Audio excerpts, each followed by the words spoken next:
نحمده نحمده ونصلي ونسلم على رسوله النبي الكريم المكين الحنين الرؤوف الرحيم. أما بعد فأعوذ بالله من الشيطان الرجيم. بسم الله الرحمن الرحيم. والوزن يومئذ الحق فمن ثقلت موازينه فأولئك هم المفلحون.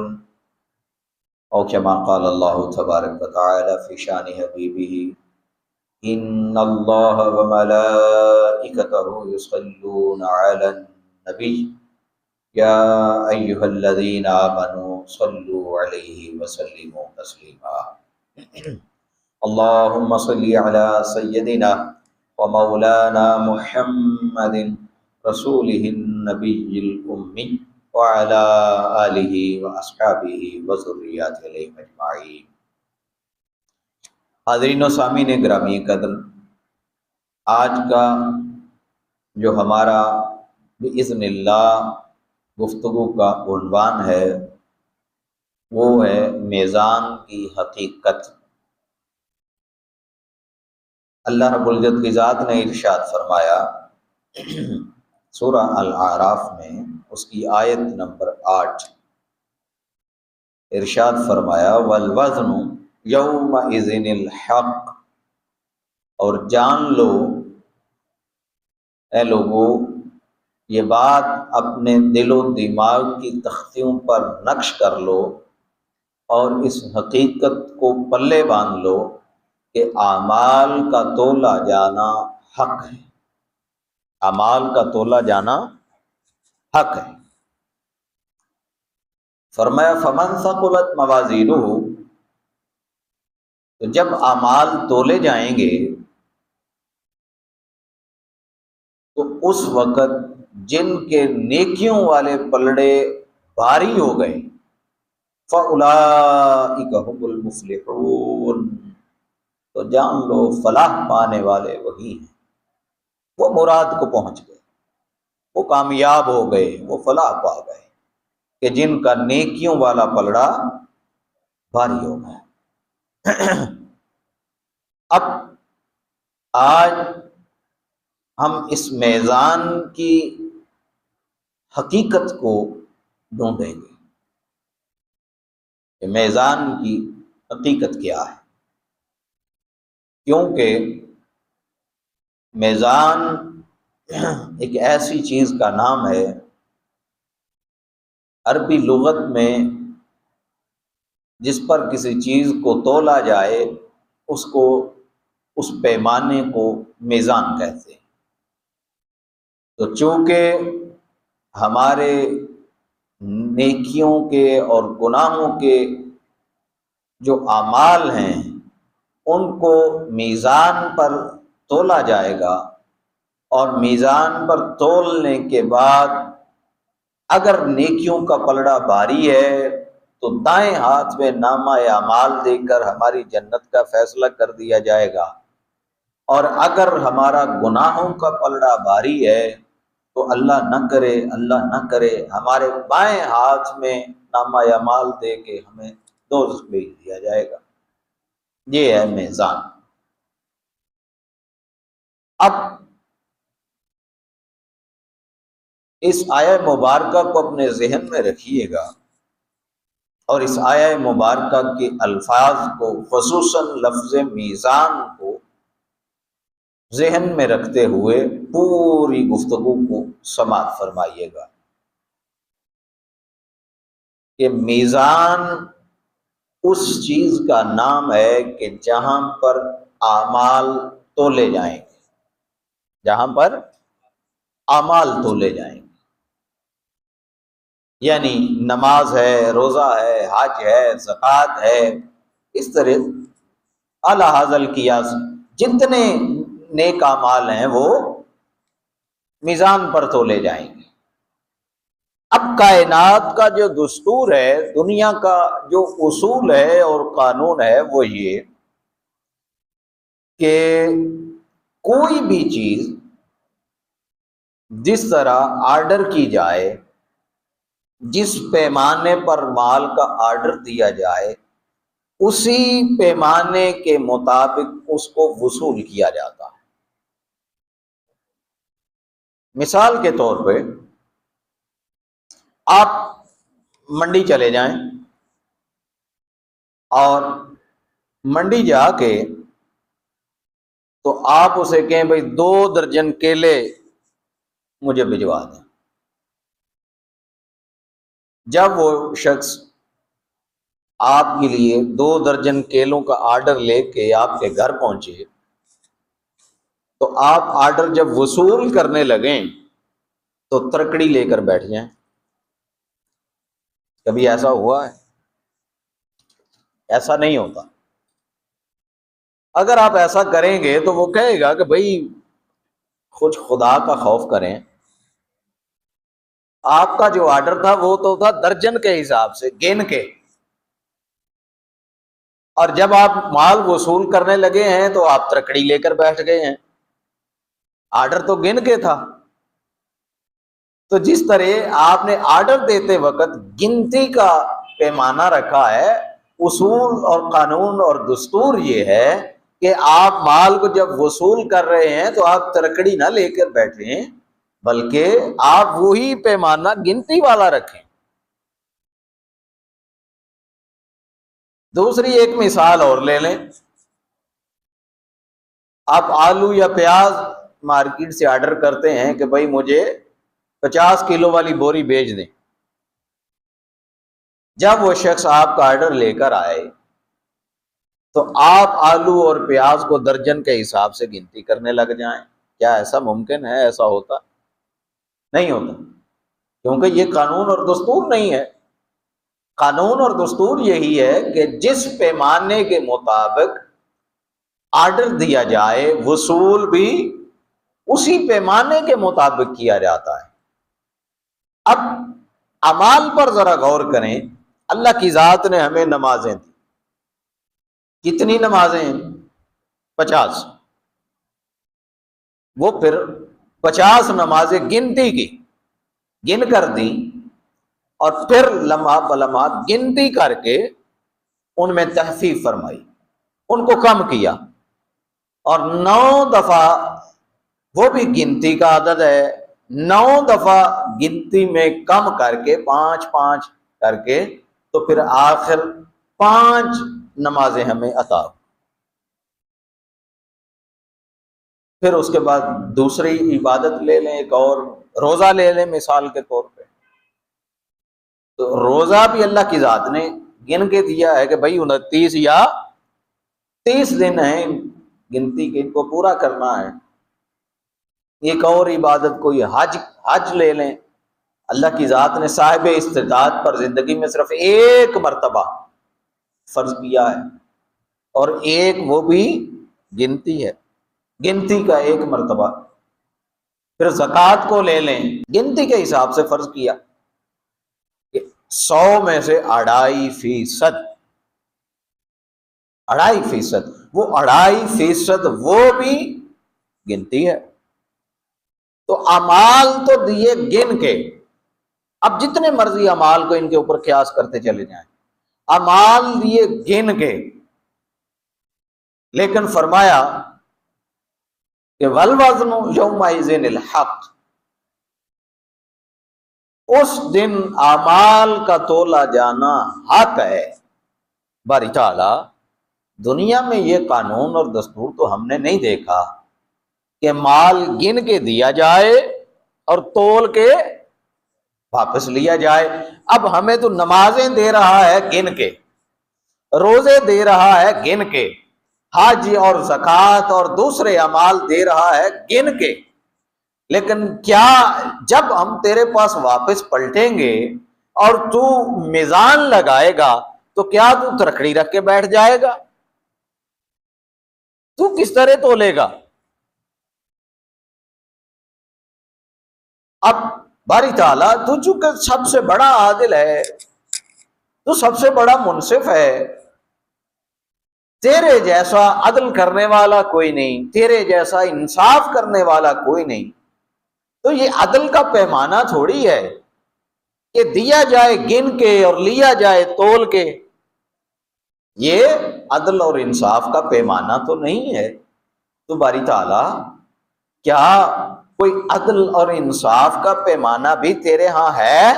اللہ کی ذات نے فرمایا ہاں ہے، لیکن فرق صرف یہ ہے، بات صرف یہ ہے کہ میں نے تمہیں جب بتا دیا تھا تو تم نے اس کے اوپر غور نہیں کیا، تم نے غور کر کے اس پیمانے کو سمجھا نہیں ہے۔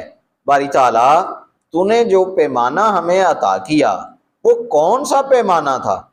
اللہ رب العزت کی ذات نے فرمایا بھئی اگر قرآن پڑھ لیتے، قرآن کو کھول لیتے، تو تھوڑا سا اس کے اوپر غور کرتے، مطالعہ کرتے، تو تمہیں سمجھ آ جاتی کہ میں نے یہ جو میزان لگانا ہے، جو اعمال تولنے ہیں، میں نے اس کے لیے کیا پیمانہ رکھا ہے۔ اگر تم قرآن پر غور کرتے تو پتہ چل جاتا۔ سورہ الشورى اس کی آیت نمبر 17 میں ارشاد فرمایا اللہ الذی انزل الکتاب بالحق والمیزان، اللہ کی ذات وہ ہے کہ جس نے حق کے ساتھ کتاب کو نازل کیا اور میزان کو، یعنی ترازو کو، انصاف کا، عدل اور انصاف کا جو ترازو ہے اس کو بھی اتارا، کتاب کو بھی اتارا اور میزان کو بھی اتارا۔ پھر دوسرا سورہ الحدید اس کی آیت نمبر 25 میں اللہ کی ذات نے پھر ارشاد فرمایا لقد ارسلنا رسولنا بالبینات وانزلنا معهم الکتاب والمیزان لیقوم الناس بالقسط، جتنے رسولوں کو بھیجا ہے ان کو واضح نشانیاں دے کر بھیجا اور ان کو کتاب بھی دی اور میزان بھی عطا فرمایا۔ باری تعالیٰ کتاب تو ہو گئی ہدایت کے لیے، تیری طرف آنے کے لیے، معاشرے میں رہنے سہنے کے لیے، لیکن یہ جو میزان ہے یہ تو نے کیوں اپنے رسولوں کو بھیجا؟ کتاب کے ساتھ ساتھ میزان کیوں بھیجا، کیوں نازل کیا؟ اللہ کی ذات نے فرمایا اس لیے لیقوم الناس بالقسط، تاکہ تم لوگوں میں عدل اور انصاف کو قائم کر سکو۔ میزان اس لیے بھیجا۔ تو میزان یہاں سے بھی پتہ چلا کہ ایک تولنے والے پیمانے کا نام ہے۔ اب جو کتاب آئی وہ تو یہ ہمارے سامنے ہے، قرآن۔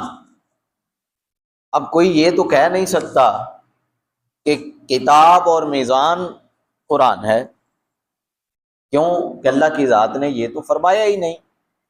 اللہ کی ذات نے تو دو کا ذکر فرمایا، کتاب کا ذکر الگ اور قرآن کا، میزان کا الگ، دونوں کا الگ الگ ہے، کتاب کا بھی الگ ہے، میزان کا الگ ہے۔ تو کتاب تو یہ ہمارے سامنے موجود ہے،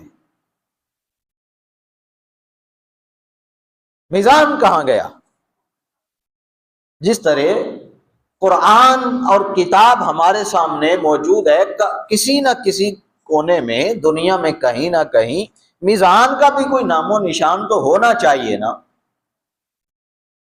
پتہ تو چلنا چاہیے کہ میزان ہے کیا، میزان کہاں ہے۔ اب غور فرمائیے گا، میں ایک دو مثال عرض کر دیتا ہوں سمجھانے کے لیے تاکہ معاملہ آسان ہو جائے۔ دنیا میں ہر چیز کا جو میزان ہے یعنی ترازو، وہ الگ قسم کا ہے، الگ طرح کا ہے۔ ہر چیز کا میزان یعنی اس کا ترازو الگ الگ ہے۔ مثال کے طور پہ آپ گنے کا ٹرک لے کے جائیں مارکیٹ میں، یا ٹرالر لے جائیں یا ٹرک لے جائیں یا ایک چھوٹی سی کو ریڑھی لے جائیں، تو کیا آپ کریانے والی ترکڑی پہ تول کے دیں گے؟ جی بتائیے، کریانے والی وہ ترکڑی اور وہ جو ہوتا ہے کنڈا، اس کے اوپر تو تول کے نہیں دے سکتے. تو گنے کا جو میزان ہے وہ الگ ہے، اس کا نام ہے کانٹا. اس کا کیا نام ہے؟ کانٹا. جو ترازو گنے کو تولتا ہے، جو گنے کا میزان ہے، اس کا نام ہے کانٹا. اب آپ پیاز اور آلو لے لیں تو پیاز کا اور آلو کا جو میزان ہے وہ کانٹا تو نہیں ہو سکتا. آپ پیاز اور آلو کو جا کے اس کانٹے کے اوپر تو نہیں تول سکتے کہ جہاں آپ نے گنا تولا تھا. تو پیاز کا اور آلو کا وہ میزان الگ ہے، وہ بدل گیا. جو چیز بدلی اس کا میزان بھی بدل گیا، اس کا ترازو بدل گیا. پھر آپ کو بخار ہو جاتا ہے، نزلہ ہے، زکام ہے، کھانسی ہے، بخار ہے، آپ ڈاکٹر کے پاس جاتے ہیں. ڈاکٹر آپ کے اس بخار کو چیک کرتا ہے. تو بخار کو جو چیک کرنے کا پیمانہ ہے، جو ترازو ہے، جو میزان ہے، وہ ایک الگ قسم کا ہے. جو بیماری یا چیز بدلی اس کا میزان اور ترازو بھی بدل گیا. اب اس کو کہتے ہیں تھرمامیٹر. جو بخار کا میزان چیک کرتا ہے، بخار کا لیول چیک کرتا ہے، اس کو کہتے ہیں تھرمامیٹر. وہ بخار کا میزان ہے، اس کا ترازو ہے. پھر شوگر ہے اگر کسی کو، خدا نہ خواستہ، تو شوگر کو چیک کرنے والا پیمانہ اور ہے. پھر اگر کسی کو بلڈ پریشر ہے تو بلڈ پریشر کو چیک کرنے کا پیمانہ وہ بھی اور ہے. پھر جب بارش برستی ہے تو کیا اس کو تکڑی پہ تولا جاتا ہے کہ بارش کتنی ہوئی؟ نہیں. حالانکہ میزان تو اس کا بھی ہے، ترازو تو اس کا بھی ہے، لیکن اس کا جو ترازو ہے یا اس کا میزان ہے یا اس کا پیمانہ ہے وہ ایک الگ قسم کا ہے، اس کو کہتے ہیں ملی میٹر. پھر گیس ہے، اس کا پیمانہ، اس کو ناپنے کا وہ الگ ہے. پھر اکثر آپ سنتے ہیں نعت خانوں سے کوئی اشعار سنتے ہیں. اب اس شعر کا جو پیمانہ ہے وہ بھی ایک میزان ہے، شعر کو بھی تولا جاتا ہے. آپ کا ایک شعر ہو، اس کے پہلے مصرے کے اگر لفظ 4 ہوں اور دوسرے کے لفظ 6 ہوں تو شعراء اور ادبی لوگ وہ کہتے ہیں بھئی یہ عجیب بے وقوف آدمی ہے، اس نے تو شعر کا سارا وزن ہی گرا دیا. بھئی وہ تو الفاظ تھے نا، وہ تو الفاظ تھے، ان کا وزن کیسے گر گیا؟ تو کہتے ہیں نہیں بھئی، ان کا بھی وزن ہوتا ہے، ان کا بھی پیمانہ ہوتا ہے، ان کا بھی میزان ہوتا ہے، ان کے لیے بھی ایک وزن ہے. پھر جا کے کہیں ایک شعر جو ہے وہ اس کا پلڑا برابر ہوتا ہے. اگر وہ الفاظ اور ان کا چناؤ اور ان کا طریقہ درست نہ ہو تو وہ شعر کا وزن بھی گر جاتا ہے. پھر اگر زمین پر زلزلہ آ جائے تو اس زلزلے کو ناپنے کے لیے، اس کی شدت کو دیکھنے کے لیے بھی ایک الگ پیمانہ ہے، اور وہ اس پیمانے کو کہتے ہیں ریکٹر سکیل، جس کے اوپر زلزلے کو ماپا جاتا ہے کہ کتنا زلزلہ آیا. پھر انسان کی جو گفتگو ہے، آپ 8-10 آدمیوں میں اگر بیٹھے ہوں اور وہاں کوئی دانا اور بڑی عمر کا بزرگ کوئی آدمی بیٹھا ہو اور 8-10 لوگوں میں سے کوئی شخص اٹھ کے کوئی بات کر دے تو وہ دانا شخص، وہ بڑا آدمی، وہ کہتا ہے بھئی یہ جو شخص ہے اس کی گفتگو میں تو وزن ہی کوئی نہیں، اس کی گفتگو میں وزن ہی کوئی نہیں، یا اس نے جو دلیل دی ہے اس کی دلیل میں وزن کوئی نہیں. تو بھئی وہ جو اس کی گفتگو اور اس کی دلیل ہے اس کو ناپنے کے لیے بھی پیمانہ ہے، اور اس پیمانے کا نام ہے منطق. اس کو منطق کہتے ہیں، جس کے اوپر انسان کی گفتگو تولی جاتی ہے کہ یہ کس لیول کی ہے، اس کو کہتے ہیں منطق. اب آپ نے دیکھا، اتنی مثالیں میں نے دیں، آپ نے دیکھا کہ سبزی اگر تولنی ہو تو سبزی کا پیمانہ الگ ہے، گنا تولنا ہو اس کا پیمانہ الگ ہے، اگر بارش دیکھنی ہو اس کا پیمانہ الگ ہے، زلزلہ دیکھنا ہو اس کا پیمانہ الگ ہے، اگر انسان کی گفتگو تولنی ہو اس کا پیمانہ الگ ہے، اگر معاملات اور طور و اطوار کو دیکھنا ہو اس کا پیمانہ الگ ہے، شعر کا پیمانہ الگ ہے، بارش کو تولنے کا پیمانہ الگ ہے، زلزلے کا پیمانہ الگ ہے، گیس کا پیمانہ الگ ہے۔ جو چیز بدلی، جو اس کے پیمانے بدلتے چلے گئے، اس کا میزان اور اس کا ترازو بدلتا چلا گیا، تو آپ کیا سمجھتے ہیں کہ بروز قیامت جب اللہ رب العزت کی ذات اعمال کو تولنے کے لیے میزان لگائے گی تو کیا وہی 1400 سال پہلے والی ترکڑی لے کر بیٹھ جائے گا؟ اس ترکڑی پر اعمال تولے جائیں گے؟ نہیں، اللہ کے ہاں یہ جو پیمانے ہوتے ہیں یہ زمین والوں کے لیے ہوتے ہیں، یہ سمجھانے کے لیے ہوتے ہیں۔ اللہ کی ذات مثال دیتی ہے، کیونکہ ہم نادان آدمی ہیں، انسان ہیں نا، نادان ہیں، ہم مثال کے بغیر سمجھتے نہیں۔ جس طرح اللہ رب العزت کی ذات نے ارشاد فرمایا فَكَانَ قَابَ قَوْسَيْنِ أَوْ أَدْنَىٰ، کہ جب میری اور میرے حبیب کی ملاقات ہوئی اس رات عرش معلیٰ پر، تو ہمارے درمیان جو فاصلہ رہ گیا وہ 2 کمانوں کا فاصلہ تھا۔ اب کہاں عرش معلیٰ، کہاں اللہ رب العزت کی ذات اور کہاں یہ کمانے؟ باری تعالیٰ یہ کمانے تو زمین پر ہوتی ہیں، تو فرمایا بھائی زمین والوں کو ہی سمجھا رہا ہوں نا، مثال انہی کو دے رہا ہوں۔ ان کو اگر میں وہاں کی کوئی مالا و اعلیٰ کی اور عرش معلیٰ کی مثال دوں تو ان کو سمجھ ہی نہیں آئے گی۔ تو یہ جس جگہ، جس زمین پر، جس معاشرے میں رہتے ہیں، ان کو سمجھانے کے لیے مثال بھی وہی دے رہا ہوں جو یہ آسانی سے سمجھ سکیں، ورنہ میرے ہاں کون سی کمانے اور کون سے پیمانے، میرے ہاں تو ان کا وجود کوئی نہیں۔ یہ صرف آپ کو سمجھا رہا ہوں کہ جب میں نے اپنے حبیب کو بلا کے ملاقات کی تو ہمارے درمیان صرف 2 کمانوں کا فاصلہ تھا، باقی سارے فاصلے مٹ گئے۔ تو باری تعالیٰ اگر ہمیں سمجھانے کے لیے تو نے میزان کا تذکرہ فرمایا اور اعمال کو تولے جانے کا تذکرہ فرمایا، اور ہمارے نزدیک ہر چیز کا پیمانہ اور ہر چیز کا جو ترازو ہے وہ الگ الگ ہے، تو باری تعالیٰ تو اعمال دیتا ہے گن کر، روزے گن کر دیے، نمازیں گن کر دی، حج اور زکوٰۃ گن کر دیے، تو باری تعالیٰ جب تو واپس لے گا تو کہتا ہے میں تول کر لوں گا، دے رہا ہے گن کر، لے رہا ہے تول کر، جبکہ کائنات میں، دنیا میں ایسا نہیں ہوتا۔ جس طرح جس آرڈر پر چیز دیں اسی پر لی جاتی ہے، یا گن کر یا تول کر، تو دیتا ہے گن کر، لیتا ہے تول کر۔ اس دن جو میزان تو لگائے گا باری تعالیٰ وہ میزان کیا ہے ہمیں وہ تو بتا۔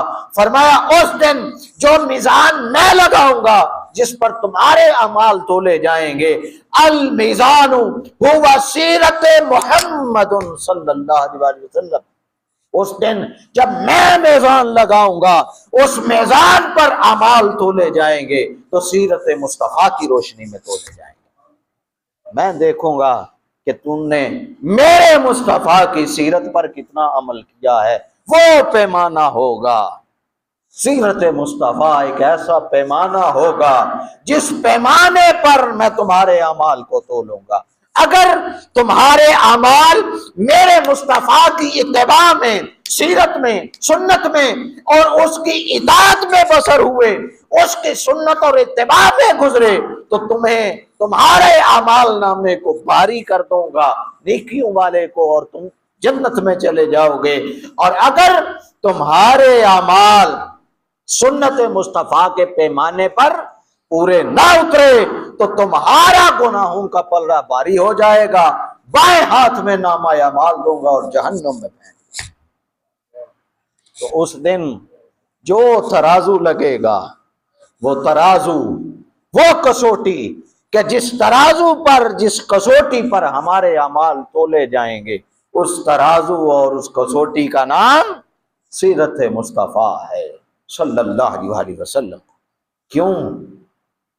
باری تعالیٰ یہ جو میزان تو بتا رہا ہے کہ میں نے وہ میزان لگانا ہے، سیرت مصطفیٰ ایک کسوٹی ہے، اس کسوٹی پر میں نے پرکھنا ہے۔ باری تعالیٰ تو ہمیں دنیا میں بتا دیتا نا کہ بھئی یہ ترازو ہے، دے تو رہا ہوں گن کے، لیکن لینے ہیں تول کے، اور تولنے والا جو ترازو ہے وہ ہے سیرت مصطفیٰ صلی اللہ علیہ وسلم۔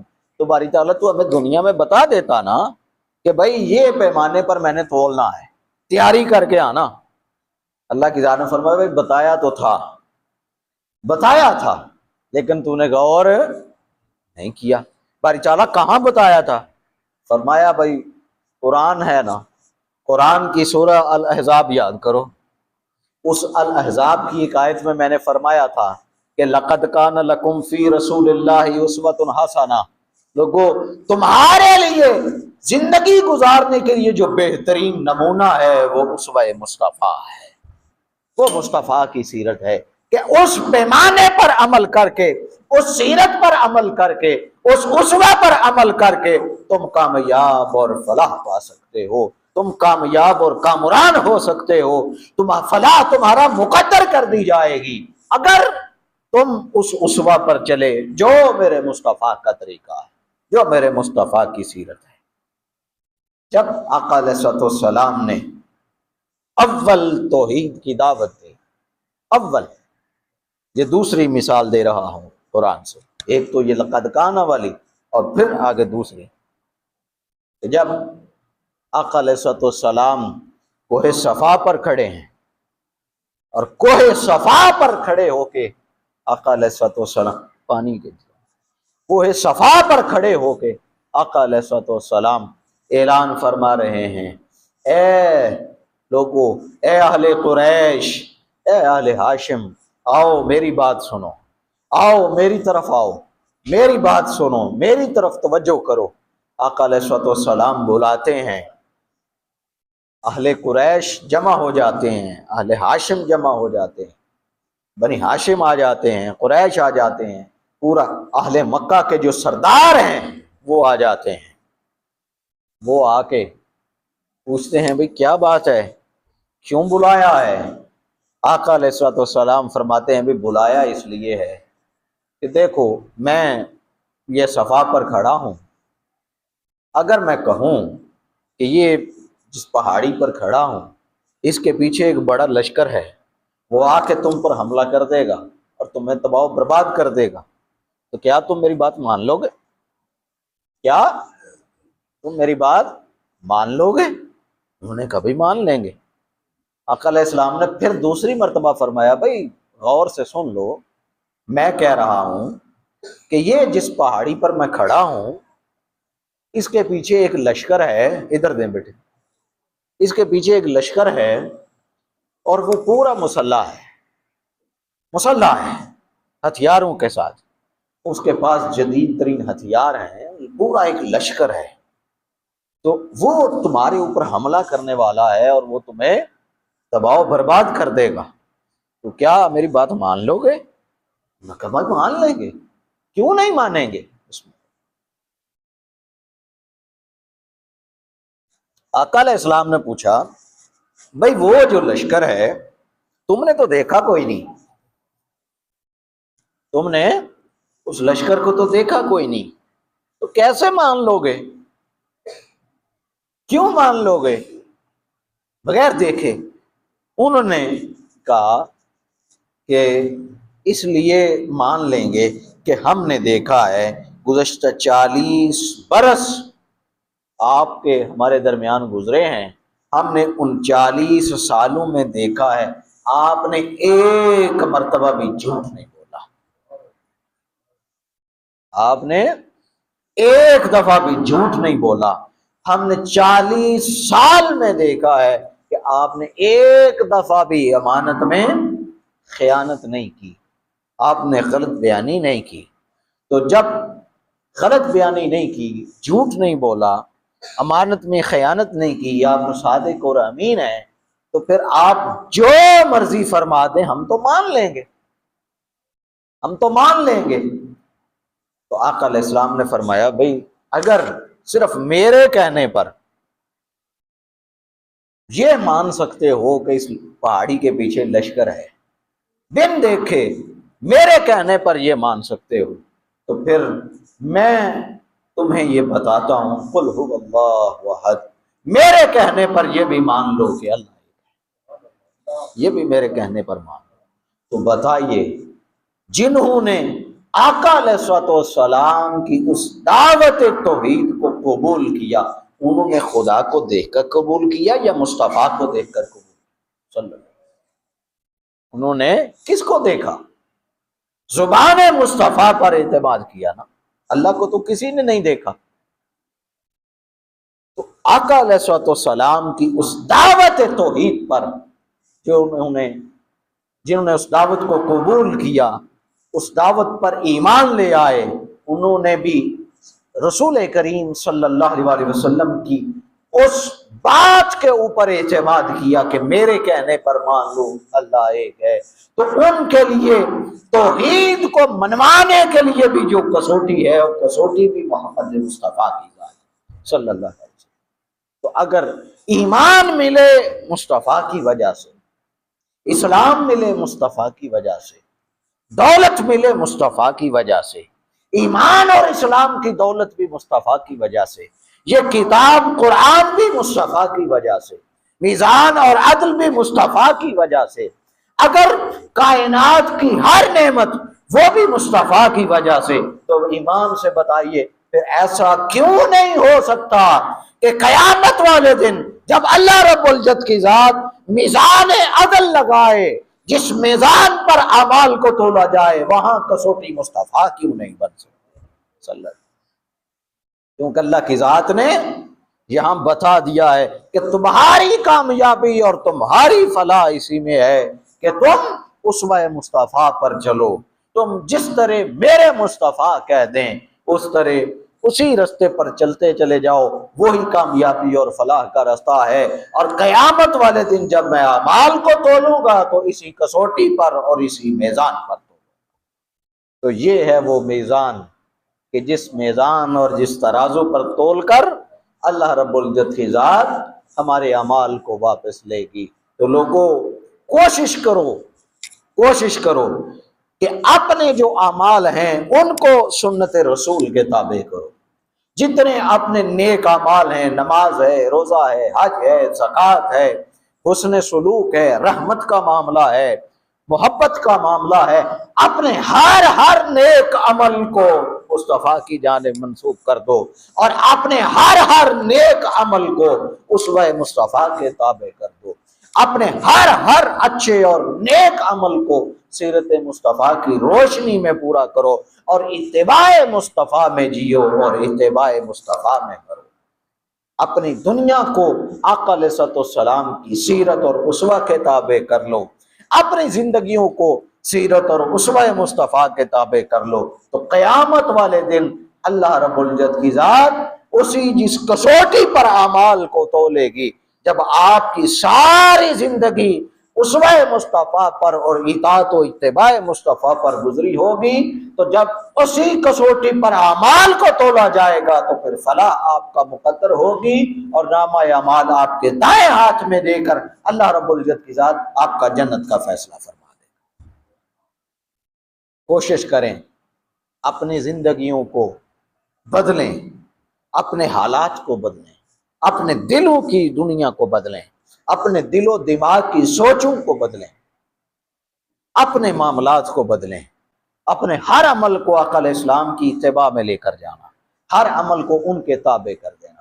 اللہ رب العزت کی ذات ہم سب کے لیے معاملات کو آسان فرمائے، اور اللہ رب العزت کی ذات ہمارے جملہ جتنے نیک اعمال ہیں ان کو آقا علیہ السلام کی سنت اور طریقے کے تابع فرما دے، اور آقا علیہ السلام کے اسوہ پر کما حق عمل کرنے کی توفیق عطا فرمائے۔ وما علینا الا البلاغ۔